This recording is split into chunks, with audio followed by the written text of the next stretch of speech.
From the team behind the award-winning series The Outer Limits comes one of the most popular sci-fi series ever to hit television, Stargate SG1. All right, listen up.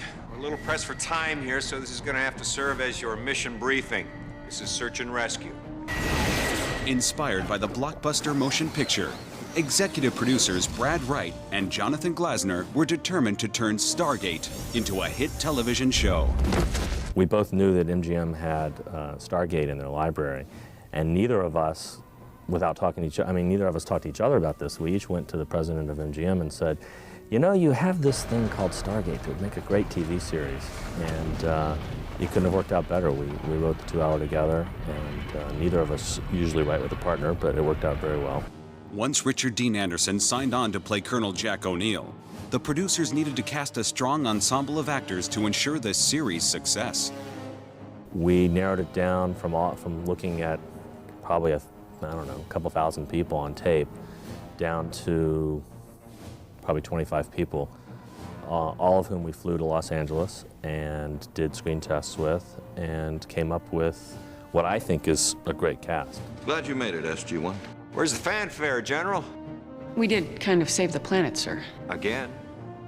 To launch the series, Brad and Jonathan co-wrote a spectacular 2-hour episode that takes off where the film ended. Daniel Jackson is alive and living with the people on Abydos. You violated direct orders. Why? Because the people of Abydos are no threat to us. They deserve to be left alone. That's not up to you. We go back to Abydos to find Daniel Jackson because the gate on Earth has opened and has sparked a whole new desire to activate the program. Jack, I think that this is a map of a vast network of Stargates that are all over the galaxy. We find out, in fact, that the gate goes many other places. There's a cartouche on Abydos that explains this and suggests that the gate goes all over the galaxy. And that's really the opportunity of the series. We don't just go one place, we go all over the galaxy. Go through the gate, dial a location, and explore a whole new world. What makes Stargate SG1 different than any other sci-fi drama on television? Brad Wright offers his view. The idea of going from world to world is a science fiction idea that goes back as long as science fiction goes back. We're not flying in futuristic rocket ships to get there, so it's the human beings of our century that are taking these adventures and going to these worlds. Changes everything. Like many great science fiction dramas, there is a constant battle between good and evil. But on Stargate, there's one force that continues to be an imposing threat.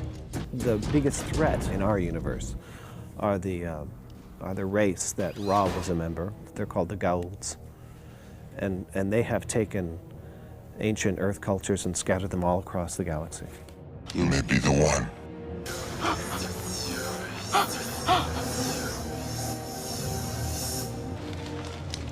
And then we came up with the idea of a Jaffa, which is a human who has been basically created in order to carry the larval form of the Goa'uld in their most vulnerable state. I am a Jaffa, bred to serve that they may live.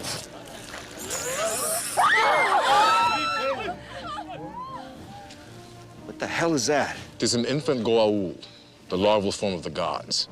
Not merely content to produce a shoot-'em-up action series, the producers of Stargate go to great lengths to write thought-provoking stories that comment on the human condition.